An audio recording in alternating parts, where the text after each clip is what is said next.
بیمار از اون 2 هفته پیش عمل افتادگی مثانه و رحم شدی، درسته فیبرورافی و عمل مینی ابدومینوپلاستی لیفت شکم.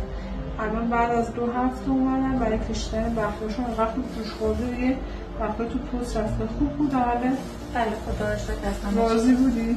خوب شکم اینجا که می‌خواستی صاف شد شاد شد؟ بله خدا رو شکر. دردش چقدر؟ زیادی کم؟ دردش خیلی زیاد نه، ولی من چون 2 سال سزارین داشتم با توجه به اونا میگم این کمتر کم. چرا فکر می‌کنی؟ چون جدار شکم رو باز نمی‌کنیم، ما فقط بیرون رو یعنی پوست و چربی زیر پوست رو برمی‌داریم. تو سزارین جدار شکم باز میشه و اون خیلی درد زیادی داره. پس دردش از سزارین کمتر. خیلی کمتر. خیلی کم. من فکر می‌کردم مثلا نتونم راه برم ولی خب خیلی خوب راه رفتم. روز چندم تونستی کارتو انجام بدی؟ تقریبا روز دوم میتونستم. آره روز اول من اومدم دیدم خیلی خوب بود. آره راه میرفتم. از من کلا دوست داشتم زودتر راه بیفتم، راه برم که اذیت نشه. خب